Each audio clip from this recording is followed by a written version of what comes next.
Hello and welcome to the September 2021 Pre-Hospital Care Research Forum Educational Research Journal Club podcast. The Pre-Hospital Care Research Forum is dedicated to the promotion, education, and dissemination of pre-hospital research. We believe that it is the responsibility of emergency medical professionals worldwide to build a body of evidence to examine pre-hospital emergency care. The PCRF promotes research literacy to advance the science of EMS educational research. Here with the PCRF Journal Club, we take a closer look at some of the latest research happening in medical education. I'm Megan Corey, and I'm joined by Alex Tremblay and Leah Tilden, Katie O'Connor, and soon to join us will be Dr. Bill Toon. Dave Page is teaching today, but also joining us today, we're really fortunate. We have three of the study co-authors. Actually, we have four of the study co-authors here. We have Dr. Bill Leggio, Dr. Rebecca Cash, Jonathan Powell, and Dr. Ash Panchal. The study we'll be reviewing today is entitled Emergency Medical Services Education Research Priorities During COVID-19, a modified Delphi study. And this was published in JSEP Open in August of 2021. I'm going to really thank the authors for making this an open access article so we didn't have to do our usual email around. Can anybody get this article? Can anybody get this article? So we'll thank them for that as well. Now, this was for the Pandemic Educational Effects Task Force. Another thing we're going to talk to them about, what is that and why did it come to be? So a lot of great discussion today. And as usual, we want to thank all of our listeners for joining us today and tell you that we would love to hear from you. And if you put your comments in the question area on your screen, we can bring those into the conversation and ask the authors as we go. If you do have some experience or a longer question, you can just send us a little chat message in the chat and we could unmute you and bring you into this conversation. So we all know that change is in the air. In EMS education, we've got the 2021 National EMS Education Standards coming out. We've got National Registry. I just got that email. I'm sure everybody did. The process for verifying competency of advanced EMT and paramedic is going to be shifting and evolving with the sunsetting of the advanced level psychomotor exam by sometimes in mid-2023, and you can correct me if I got that information wrong, but I just got that email and I was reading it, and we all knew some things like this were coming if you went to any conference and you heard a presentation from the National Registry. And of course, for the last year and a half, we have been adjusting to the changes in education that were thrust upon us and our students, more importantly, during the COVID-19 pandemic. So lots of change in the air, and these authors here, will bring them in right away so they can talk about the objective of their study, which had to do with the identifying research priorities, specifically to understand the impact of COVID-19 on our initial EMS education programs. So welcome to the authors. I'd like to maybe walk through and have you introduce yourself really quickly, and then we can dive right into your study. So Rebecca, why don't we start with you, Dr. Cash? Great, thanks so much for having us on today. So I'm an epidemiologist and an assistant professor of emergency medicine at Massachusetts General Hospital and Harvard Medical School. I've actually been involved in EMS for a long time. Since 2007, I've been a paramedic for about the past 10 years, and then I completed the EMS Research Fellowship at the National Registry of EMTs. And so now my research, now that I'm at Harvard, focuses on understanding the EMS workforce, their occupational health and safety, and then also the pre-hospital care that they provide to their patients. Great, thanks for joining us today. And everybody should notice we actually mentioned this last month. We know last month we had several of the authors who are on today were also joined us for the research on the percentage of students who don't retest at National Registry, and we talked a little bit about that fellowship program that's at National Registry, just promoting that. Maybe we'll talk about that a little bit later. Dr. Leggio, would you like to introduce yourself? Certainly, and thanks for having us today. I'm Bill Leggio. I'm currently with the Office of the Chief Medical Officer for the City of Austin, where I wear a couple hats around safety and clinical standards.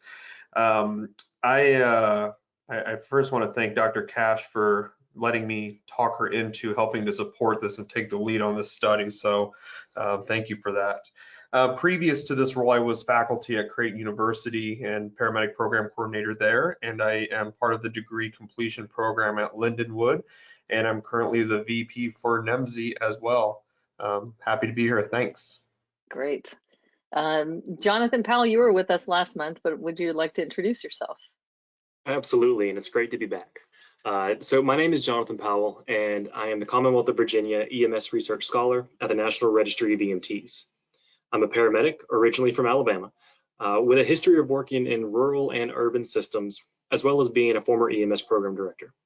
I'm also pursuing a PhD in epidemiology at The Ohio State University as a part of the EMS Research Fellowship at the National Registry. And plug for the fellowship, if anyone would like to talk about it, I am more than open. It is a wonderful fellowship, and I want to give it as much press as possible. Great, thank you very much. And Dr. Panchal is also here. He is a resource for us today. Dr. Panchal, would you like to just quickly introduce yourself in the background there? Oh yeah, you're so kind. Hi guys, my name is Ashish Panchal. I'm a professor of emergency medicine at The Ohio State University and the research and fellowship director for the National Registry. I am a pre-hospital researcher, I'm a medical director, and I spend a lot of my time thinking about EMS. Great. I have to laugh, the Ohio State. That always cracks me up. Okay, so let me back up and go to Bill. Dr. Leggio, can you explain what this Pandemic Educational Effects Task Force is? I don't think I was familiar with it at first. I don't know if Alex and Katie, if any of the other panelists were familiar with this going on, but there was a task force apparently. Can you tell us about this? There is a task force. We're still formed. So this task force really kind of was born from a larger, I shouldn't say a larger, it's the same players or same organizations with NHTSA. NHTSA was holding weekly or bi-weekly calls of a group of national stakeholders looking at the impact on the workforce pipeline. They did release a publication about that. And so really from that group, they identified the need to kind of have a separate group that was focused more on how the pandemic is influencing or impacting the education pipeline. And so our task was to really focus on initial education and the impact from COVID on that. Knowing that there was some connections between the education or the educational pipeline to the workforce pipeline, but our more specific focus was on education itself, while the other group monitored, the broader workforce pipeline and professional impact from COVID. Yeah, and the connections between the two, that's tremendous. So this is still going on. If there's any way that folks can get involved, is there any educators or others can get involved in or learn more about what kind of things are being found out through this task force? Sure. More than happy to field those emails or get those calls. I will say that the steering committee of this task force has mostly been by email.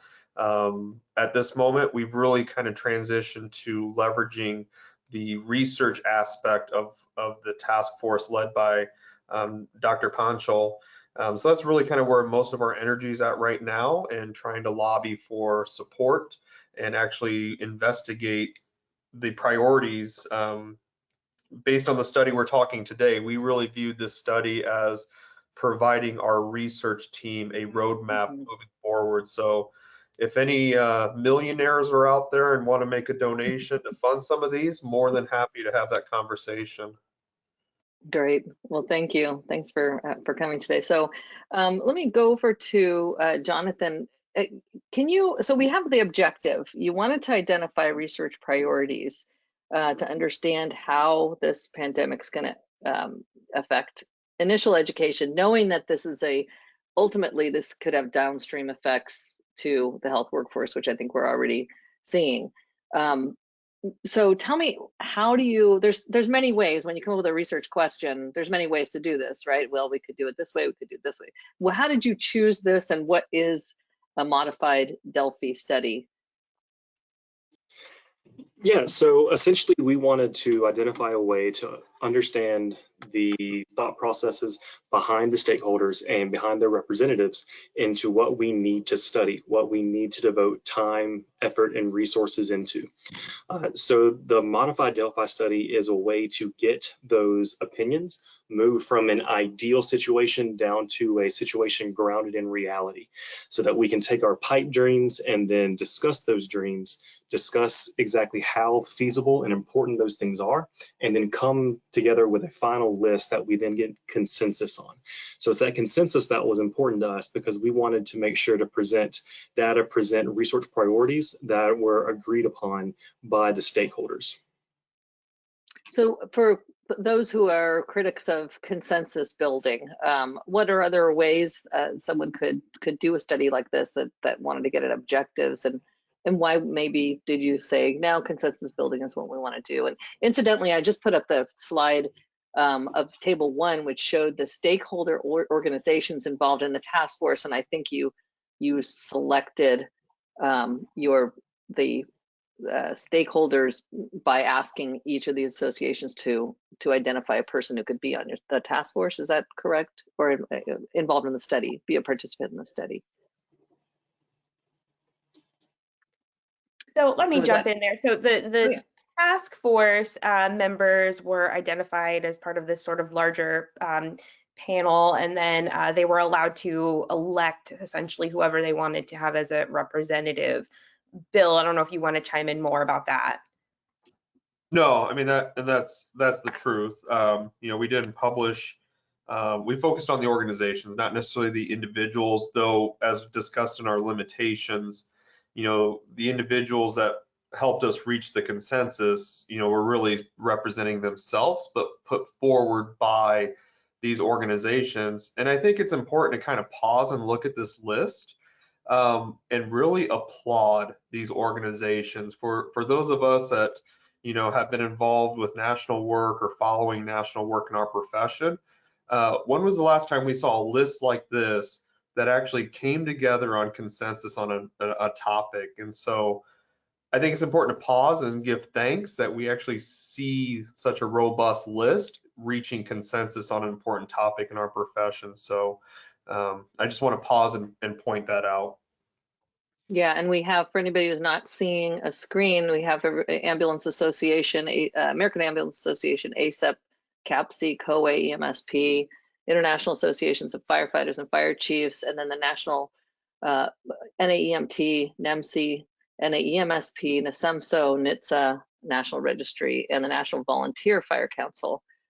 So that's the list that's on this slide. Alex Tremblay, you had something to come in on maybe on this methodology question. Maybe you and Jonathan can help me with that. Not so much a question as a thought. A lot of times with these Delphi studies, the thing that always pops into my head for somebody that's not familiar is like a quality functional deployment, or a house of quality, sometimes they're called, where both the stakeholders, as we had here, or the participants, list their strategic priorities, and then the organization sponsoring the work does, and you see where the crossover is. So I think that's really interesting, and something that a lot of organizations would be able to do. Great. So Jonathan, can you continue with us and go through what this involves? It's really an intense and meticulous kind of process. Yeah, so I'd love go to, ahead but and I'm going to throw that to Rebecca. Oh, yeah, I'm sorry, I'll go Rebecca. ahead. I'm sorry. Sorry about that. Yeah. I want to explain a little bit more about the Delphi, and because you talked about raising or getting to consensus and ways to do that. And so, a lot of people talk about like focus groups or like nominal group technique or something like that. And that involves usually face-to-face meetings. And when you have a face-to-face group, you can have dominant voices essentially that will take over the conversation and steer the direction of the consensus. And if there's political things going on or personality wise, sometimes that consensus maybe is not as true as if you can blind it in some way. So the Delphi process is designed to do that. the whole purpose of the Delphi process is this concept of anonymity of the participants. Not necessarily that they don't know who each other are, but they don't know who's voting in a certain way, like when you have a typical focus group. And so the purpose is these iterative, anonymous rounds of data collection, getting from this really large like list and idea of what are some priorities, what's the consensus we're trying to build, narrowing down with a lot of feedback to the group. So for each round, you provide feedback of what the aggregate responses, not individual people's responses. So what was the aggregate group thinking? And then eventually it steers to this final consensus. And so because it's anonymous, and we used in this case asynchronous electronic surveys, as well as some face-to-face webinars where we collected data then anonymously, you can get to a more, not necessarily true or valid, but maybe a little bit more consensus where you know that everyone had the ability to speak without there being some sort of dominant force driving that. Mm-hmm. Yeah, thank you for that. And I would say to anyone out there, if you haven't read this, and there's really no excuse not to, because it's in an open access. Thank you again for that area. But read that. The methodology is so well written that you could duplicate this. I mean, I really appreciated the details on that. I don't know, Katie and Alex, if you have any comments on that, or Leah. But I really appreciated being able to read a methodology where I feel like, oh, I could pick this up and we could duplicate this in some other maybe smaller research question if you were thinking about doing some research, or if you're in graduate school out there. So Alex, and Katie, what do you think about that? Nope, I don't know if you guys are on mute. Well, no, I really enjoyed the methodology. I read it a couple of times. It's just really well written, and it does make it seem like it's something that you could get into if you're looking to get into research, which sometimes I think when we talk a lot about the numbers and the math, I call it fancy statistic math, it can be a little bit overwhelming. So I really appreciated the time spent on describing how you guys did this. It's almost mixed methods too. Yeah, that was kind of the thought I had. So my background being now in more in public policy and public administration, we do a ton of qualitative research. That's a lot more about what to focus on and a lot less about how to, right? And I think that this is a really great foray into people that probably get inundated in quantitative research in healthcare to look at something that's a little bit more about the voice of the people doing the work, while also having that backing of being a valid test. Yeah, great. So that because so this slide just is a gross oversimplification. Again, I draw you to the paper, but in that first round, you see that qualitative, terminology of thematic analysis when you had that first group of large group of or participants come up with that large group of priority, just throwing out many different priorities, and then going through the thematic analysis by several of the authors with a double check too, all these second checks, which is very similar to a qualitative study, and then coming around in round two in the webinar. And I'm wondering about the timelines on these. Is there something specific, Rebecca, on the timelines between these rounds that's important when you're doing a modified Delphi? So sort of, you want to be proceeding with the study quick enough that you're not losing participants, because if you have, attrition of this panel, then it's, you're losing some of those voices. But there's also some bottlenecks in terms of, the thematic analysis can take a while when you have 90 some odd themes to go through or whatnot to get it down to the list you want. And so we really were on the timeline of how soon could we get these panels together, but still doing the work behind the scenes so that we could feed back those results to them every round. Great.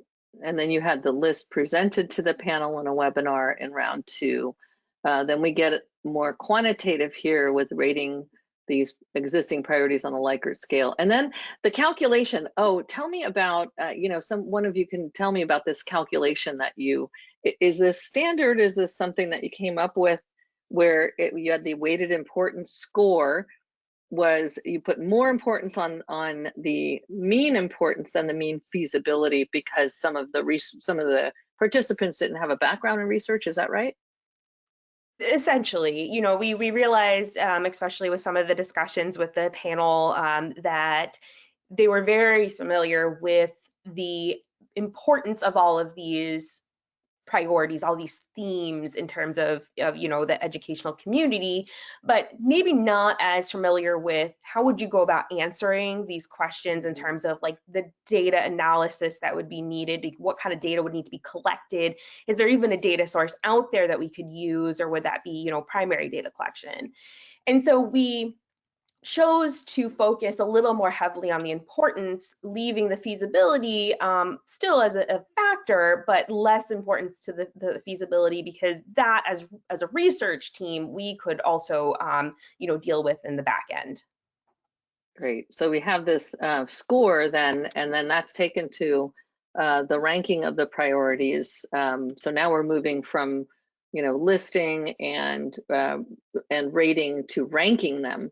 And then that final consensus, like you said, do you agree or do you disagree with the ranking that came out? And the ranking was interesting too, because you didn't just have them rank and you did a frequency, you also assigned a score to the rank. So if you were ranked number 1, you got a score, I can't remember what it was, 12, I think. And if you're ranked 12, then you got a score of 1. And so you added the numbers up. I think that's a pretty typical method for quantifying ranks, and then you came up with the final consensus. So I have some of these data tables, and I think it'll be great to dig into them. But does that essentially describe how you went about studying this? Yes, I think that was a really good summary. Okay. So Katie and Alex, do you have any questions about maybe participants or anything that comes out of this weighted importance score, or any part of the methods before we move on to the results? I'm just speaking from like listening to a bunch of educators and people, whenever we have these panels, you always wonder, is it the people who are really involved in education, or is it just the representatives from the organization that may have admin roles? So I don't know if you guys could speak to that, but it sounds like everyone really understood the priorities of education, but it might be worth just hearing you guys say it. Mm-hmm. I tossed that around in my head too, because at first, you always want to go to, well, are these leaders who are so far with 10,000 foot view? But at the same time, sometimes the person with the 10,000 foot view has a better vision than, boots on the ground in the classroom too. So it kind of goes back and forth. So did you have that discussion among the researchers? So this is Bill. What I would say is that those that participated on the Delphi panel, they were put forward by the organization as someone that is involved or understands EMS education, and knowing who they are, we know many of them. They're involved, they're present, and they understand EMS education. So for what that's worth, I don't know, but that is who they were.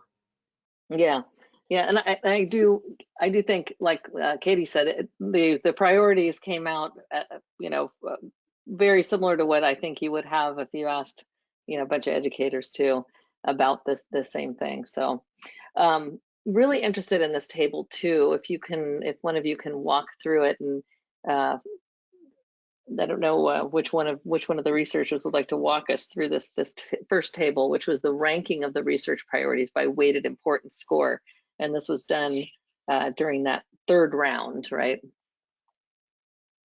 Sure. So I can talk you through that. So essentially, when you're trying to build consensus, you have to get to some sort of preliminary list of what that consensus would look like if you're going for prioritization. And so this was sort of the first look. So after we asked our panelists to weight each of the priorities, which you see listed on the left-hand column there, we asked them to weight by importance and feasibility, and then we created that weighted importance score, and then just essentially ranked them in order of highest to lowest weighted importance score. And then you can also see what the importance, or what the mean importance and mean feasibility were in the right two columns, and just see that, you know, that many of them were very tight. I mean, there were some that dropped off in terms of what the participants felt were important or feasible, but there was also a general consensus that most of these were pretty important and somewhat feasible. Yeah, I think it's interesting. I really appreciate this table. I don't know about you guys, but I appreciate this because I could go over to the mean feasibility, and well, first I can go to the mean importance score and see what did someone assign, you know, the mean importance. Just look at that in isolation, and you know, I can look down at some of these that have pretty high mean importance scores, like substituting simulation for clinical and field context, keeping EMS education accessible. That had a pretty high score, and then psychomotor competency outcomes during COVID, but had with them a lower mean feasibility score, which I thought was interesting.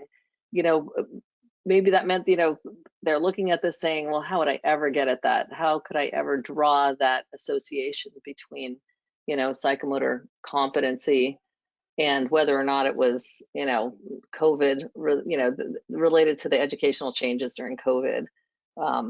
You know, so I think it's great to look at this table so that you can see where did folks score. I also want to highlight, and I think Alex might have something to say about this one too, which is the research priority that's I don't know, about 8 or 9 down. Keeping EMS education accessible for all students. That jumped out at me as an equity issue, right? So this is an educational equity issue. We had lots of, and I think this is what it means. There's definitions of the research priorities in Appendix 1, so that you can read exactly what it means. But essentially, you know, during COVID, you can go both ways. You could say, well, you know, now you only have to be on Zoom, so you don't have to worry about driving and finding a way in and isolating that time. But then you have the other accessibility issue, which is maybe you have family at home, or they had to work, or your kids are at home and you couldn't go on and you couldn't do, or you didn't have the bandwidth and you weren't able to join. So all of a sudden now we have this question of, is COVID-19 presenting a serious equity issue and access to, you know, gainful employment and a certification that could lead them on a path to gainful employment. So that sort of jumped out at me. And yet when you look at it, the importance is rated high, but the feasibility is rated, you know, well, how are we going to get at this? And that stood out to me. I don't know why. Alex, did you happen to notice that? Yeah, I did. I think, you know, I think about where I am in Minnesota and the fact that, you know, we're just at a point now where the 3 main paramedic schools all have at least one bus route that runs all night and things like that. But one of the things that I think that we're behind with in EMS education is this idea of just getting people, as part of their tuition or as part of the cost of their program, access to reliable services so that they can join Zoom. And, you know, my graduate school, everybody got a laptop, but they didn't do anything to make sure people had internet, right? Mm-hmm. And people have to think of things like, oh, you just go someplace to get internet. Well, that's not really a conducive learning environment either. So I think that the pandemic and distance learning has really only shown light on more inequities in the non like high school setting for education, and also in the high school setting. That's what we're talking about today. Yeah, and let me do this too. In Appendix 1, I should be reading exactly from the research study what that means, keeping EMS education accessible for all students. The definition was distance learning creates obstacles for students and educators such as internet infrastructure and assuring access for students with different needs. So that's the specific definition of it. I think what stood out to me, though, was we find it very important. The panelists are saying, or the participants are saying, we find this very important, but we really don't know how to research it. Am I interpreting that right, Rebecca? Yeah, exactly. You know, it's feasibility in terms of how do we answer that research question. You know, how do we measure that? How do we study that? You know, if no data source currently exists, you'd have to collect data, then that's less feasible. And if it's something like we could tap into, you know, the FISDAP data set, for example, to look at clinical context. So that was the feasibility, was, you know, how do we answer this research question? That's so, I find that very interesting and a little bit troubling, because there's a lot of equity research out there outside of EMS and outside of just, you know, having a database or a registry. So, and I think it's not troubling that people don't know how to. It's troubling that maybe we don't have it. Maybe it's a sign that we don't have enough equity research, you know, on accessibility. But that just stood out to me because it's such an important subject to get out there right now, and to work through, is making sure that we have accessibility to this incredibly powerful entry pathway into healthcare and other fields. So especially at the EMT level, although this is really looking at initial paramedic education. So I don't know, that just sort of stood out for me. The other one that did is a few down from that, substitution of simulation for clinical and field context.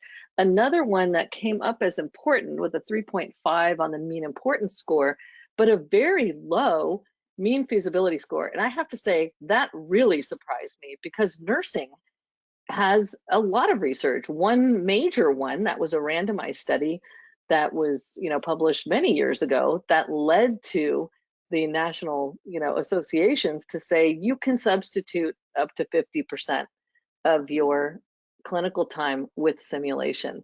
So it's been done in other areas of medicine, but I think we, you know, maybe we're a little insular. I don't know, but I'm leaping there, way leaping, but I was surprised that particular one received such a low feasibility score when there's actually good research out there in another industry, a related one, nursing, that says, you know, that showed it, you know, how to basically do that type of research. So I don't know, anybody else note that one?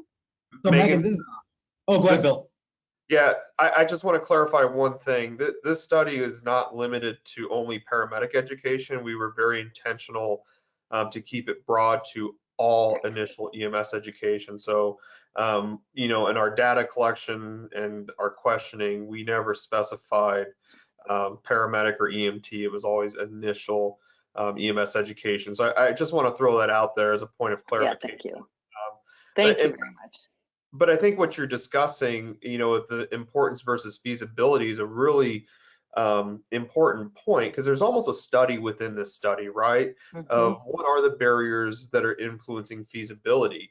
And even this, you know, we do go to, okay, what does this mean for paramedic education, even though that's the minority of the education we provide in the profession.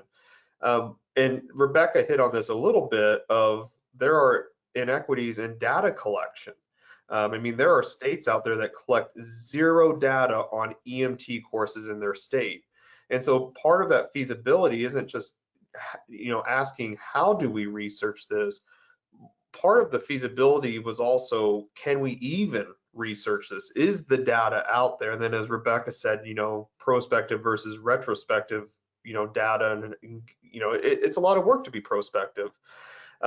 So, you know, for individuals that are listening that are doing doctorates or masters in public health or public policy, these are real policy questions that need to be discussed, because part of this is what is it that we identified as gaps from this pandemic, and the time between this pandemic and the next one, how do we maximize that to address these policy issues so that the next pandemic we can look at these things and actually have them as very feasible studies that can be done quite quickly.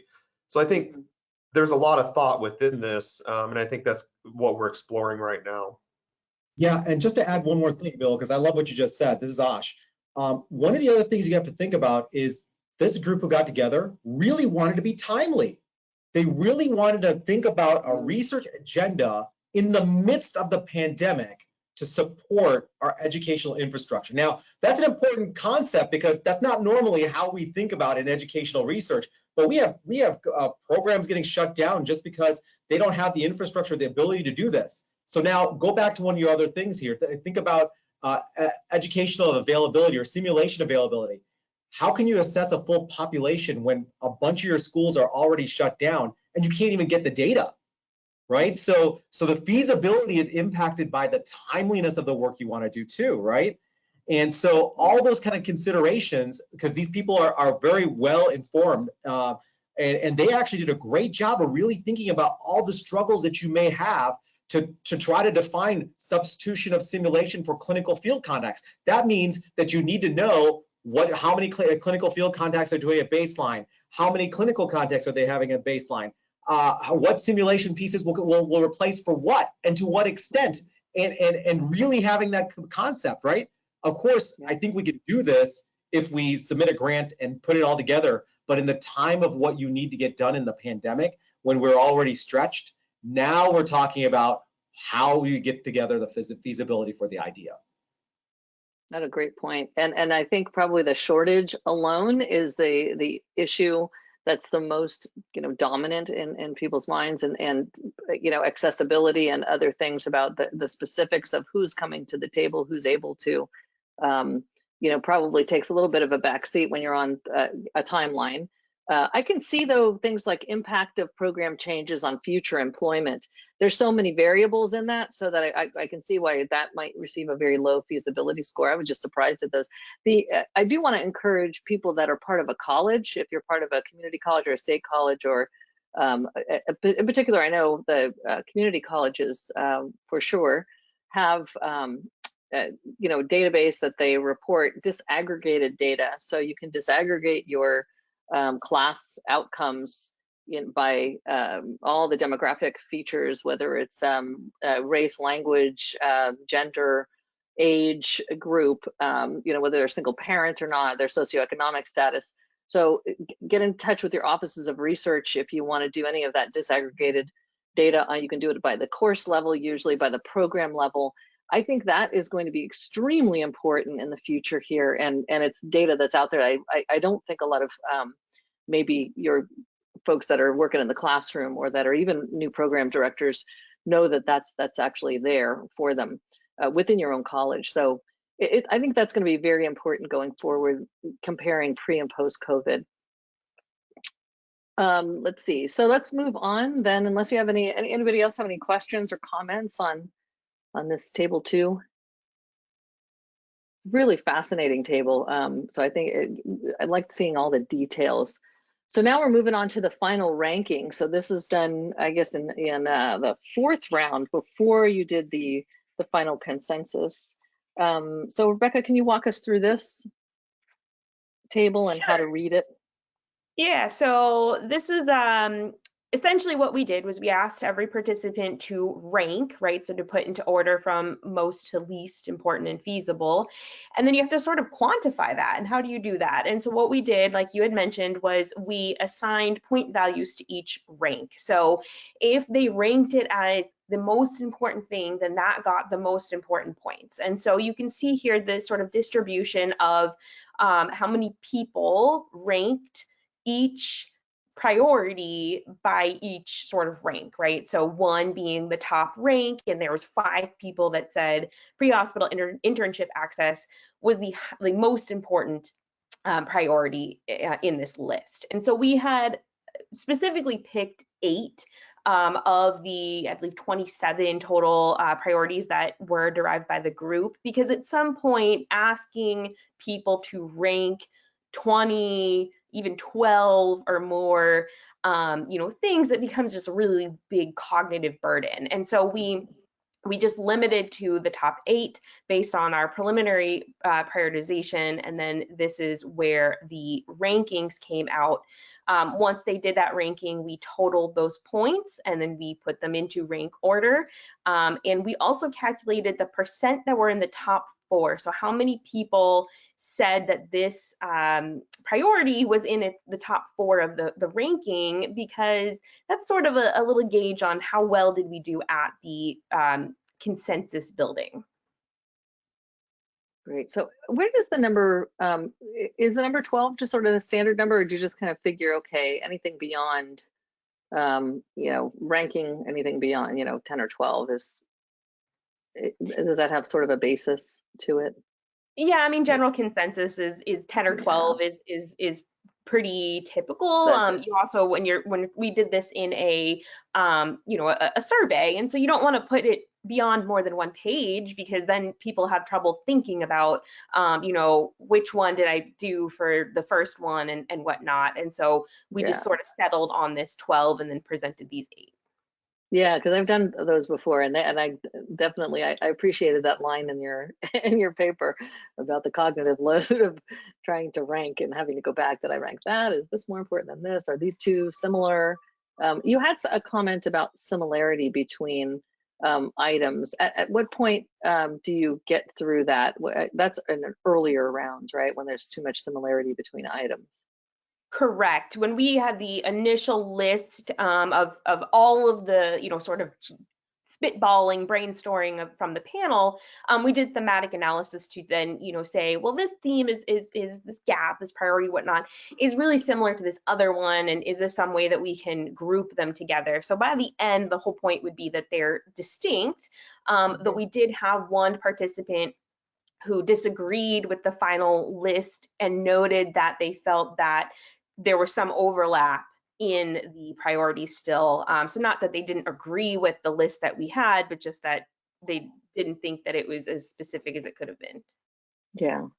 And that one, that was the final one with the consensus building. That's considered the consensus building statement. Can you comment on also the rank order over on the right? So we have the total score, and then we have the rank order. And you have a tie here at impact of lack of field and clinical experience and student health and safety. How do you figure this out from this point? For the tied ones, we just went by alphabetical, so I came before S. Okay.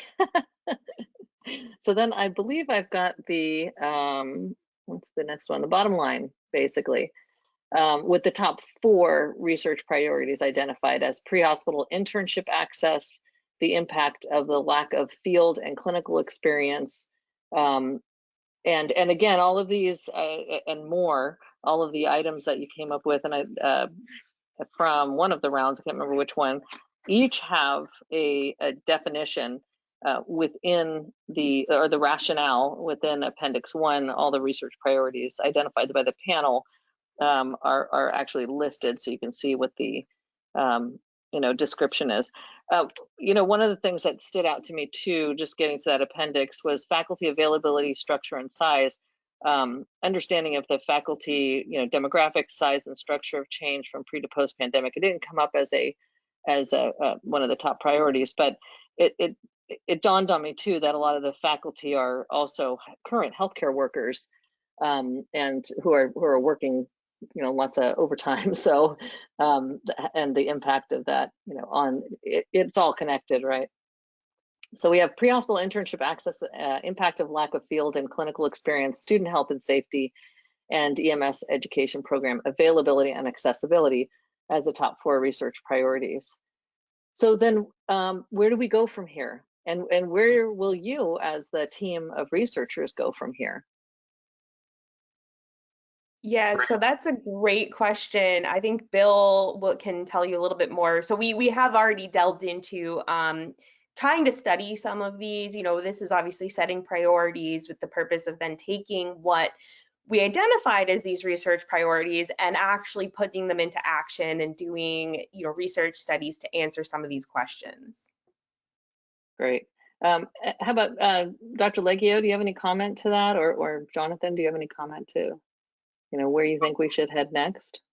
Yeah, so lots of ways, lots of directions with this, right? Because this is a nice list, and there's some weight behind this list, right, to give it some significance. So, I think there is an ongoing project. We're doing a qualitative focus group project right now that is looking at paramedic and EMT instructors and program directors and how this has impacted them. So really great things are going on with that right now. That's being really taken up by Dr. Kim McKenna and Dr. Adrienne Kramer, who's actually been her time's afforded for this project from IAFF, which was wonderful that they're supporting it through some personnel. I think the other thing too, for educators is to kind of look at this list, and as you said, Megan, what data do I have?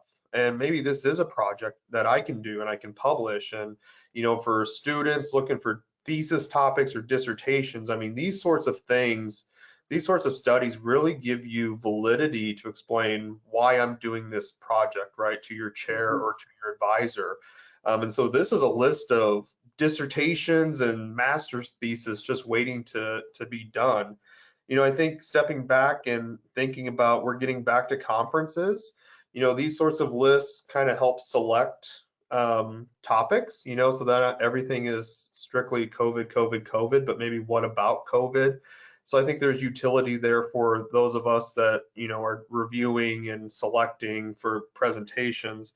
And I think the other thing too is if you're involved in national organizations, there's opportunity here to pool some money together and actually fund. That's the big thing with a lot of this research is it takes time, and time is money, and we need some funding. And so I will share that actively.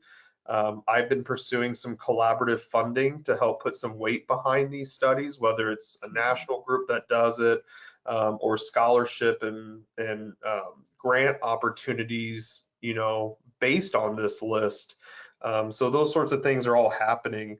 And I think there's lots of ways to do this. I think there's lots of ways to look at this data, and even just the robust conversation we had about importance versus feasibility. Big conversation that's really a minimal theme within the study itself. So lots of ways to take this. I think it really feeds into the mission. This is really a pre-hospital care research forum. We talk a lot about how to get more EMS providers to realize that they can do research and that and how to do it. And that's why we talk so much about the details of the methodology, and why we love seeing a paper like this that has the specifics of the methodology. And we've just, like you said, handed this out. And I know at NEMC we've done a couple of presentations on for those who are in graduate school or thinking about graduate school. We want to continue that kind of work together on trying to foster the profession, doing research on your own profession, and certainly educational research as well. So we've handed them a bunch of topics, but I'm sorry, go ahead. I would say I think for a lot of program directors, you could replicate this with your advisory board and really, dip your toe and see what they have to say. You have the methodology. Rebecca and Jonathan wrote that section. It is extremely well done. It can be easily replicated. This whole study could be easily replicated at programmatic levels. Yeah, and replicated, but maybe in altering methodologies as well too. If you don't want to actually take this exact methodology, you could take the same research question and give it a spin or a twist in a different way.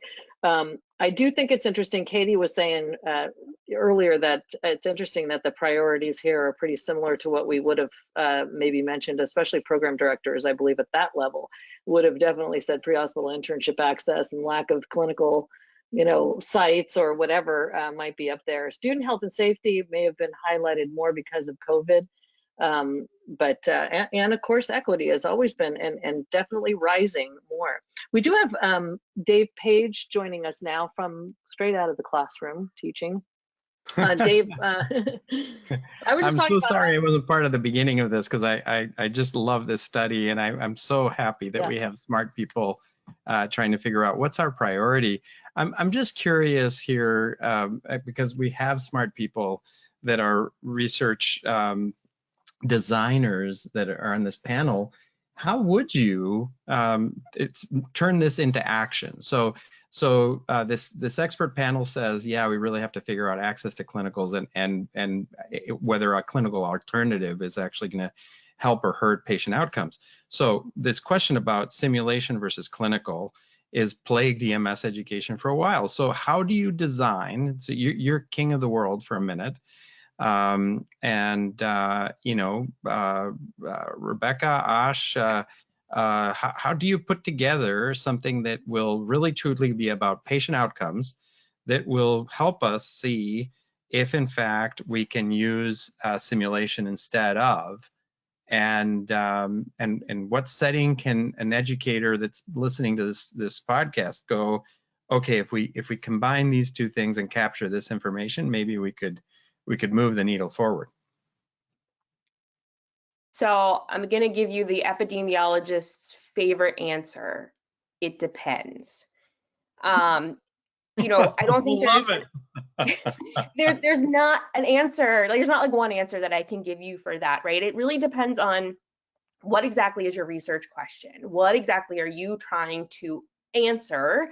That can then dictate how should you design that study. You know, what is the outcome that you want to assess? Is it that you want to look at you know, something about patient care? Are they following guidelines? Are they, you know, does a patient live or die, right? Those are very different questions, and that would dictate then how you design your study to do that, right? So especially with something like simulation, as Megan had mentioned, you know, nursing has done RCT, so a randomized controlled trial to look at simulation versus, you know, actual patient contacts.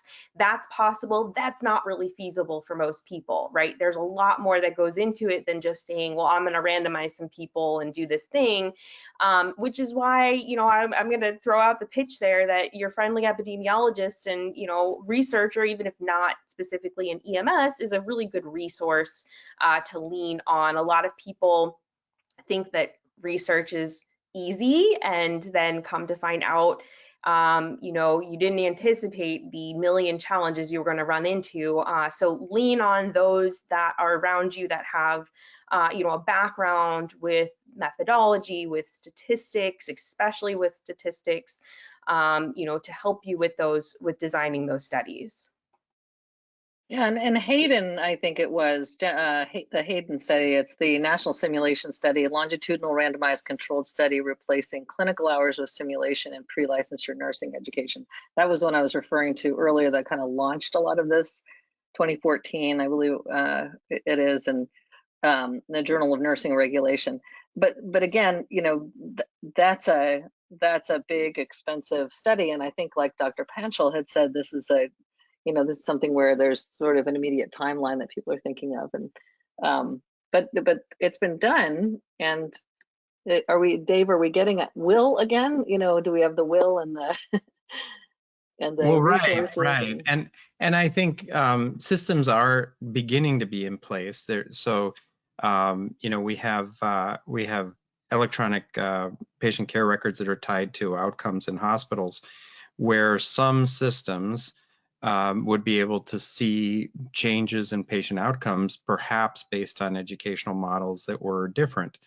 And I think that's where I was going with, you know, Rebecca, how would you design it? So you've got, say, a shop that uses an electronic record, you know, you have access to patient outcomes, and you really want to see if this access to clinicals matters.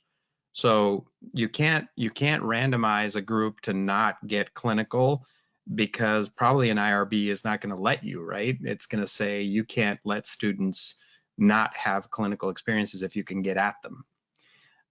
But could you replace internship access with field training officers and do that kind of intervention after graduation?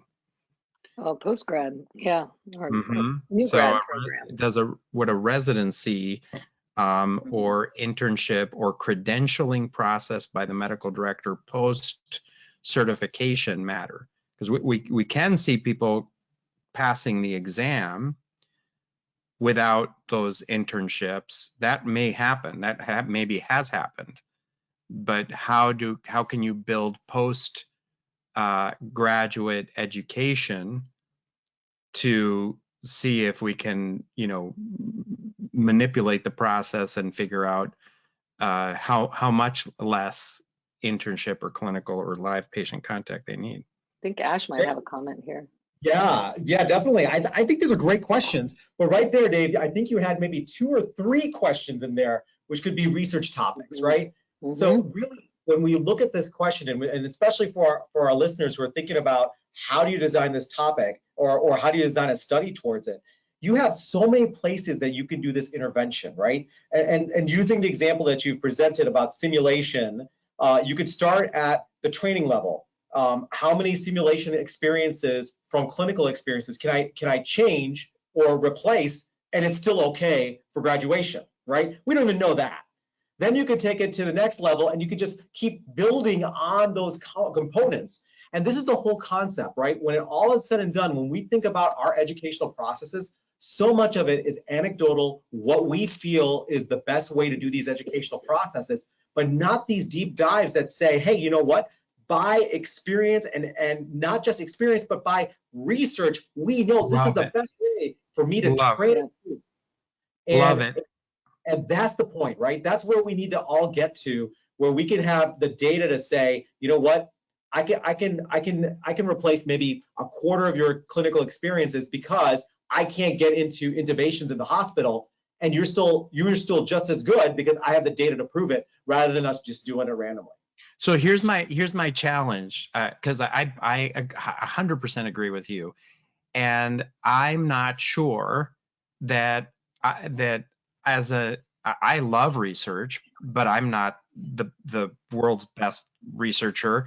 I need your help, right? And I need the system's help to be able to design some studies that will be able to answer this.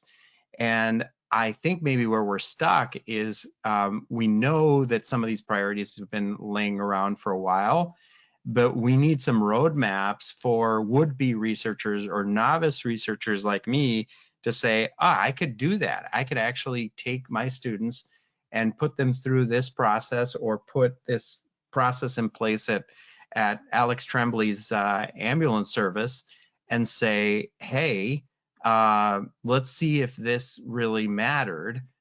If we can get, a rock trial style, let's all kind of follow this protocol.